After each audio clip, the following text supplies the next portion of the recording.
Quand vous pensez qu'en Libye, tout est parti du voyage d'un certain Bernard-Henri Lévy.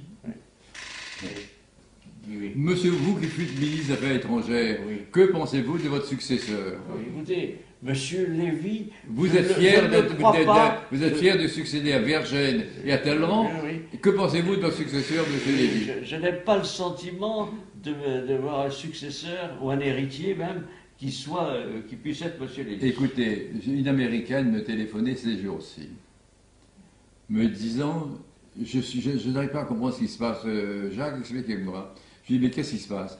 Elle me dit, dans une télévision américaine, monsieur Lévy a déclaré, le temps est passé où les chefs d'État occidentaux devaient faire des pipes aux dictateurs arabes. On m'a dit, comment peut-on s'exprimer ainsi? J'ai dit, il faut te dire compte que c'est une bande de voyous. Et en plus des voyous aveugles. Or, qui dirige ce comité des opposants à Benghazi? C'est le ministre de la Justice qui présidait à la torture des infirmières bulgares. Enfin.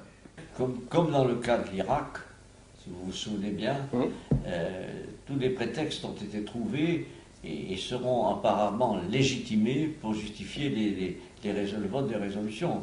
Souvenez-vous de ce grand débat qui a eu lieu aux Nations Unies, où le délégué américain, le ministre des Affaires étrangères américain, le plus grand pays de la Terre, est arrivé avec des petites fioles sur le bureau qui était le sien, et il a dit, messieurs, tout est là, tous les produits chimiques dont dispose le dictateur de l'Irak, Saddam Hussein, sont là, et c'est pour ça qu'il faut y aller.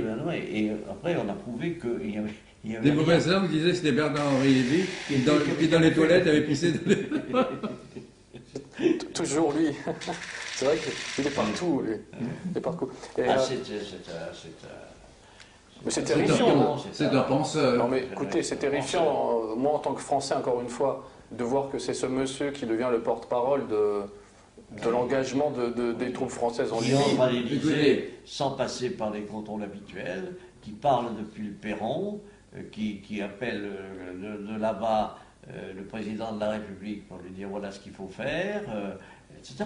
Donc on est vraiment dans un État qui n'est plus l'État souverain que l'on connaissait. Vous imaginez le général de Gaulle, je ne veux pas parler des autres, mais le général de Gaulle dans cette situation, avec va en guerre, qui là-bas l'appelle, en Indochine ou ailleurs, en général il faut venir. C'est un côté stupide. Stupide. Il n'y a plus d'État, c'est un état de choses. Petites choses.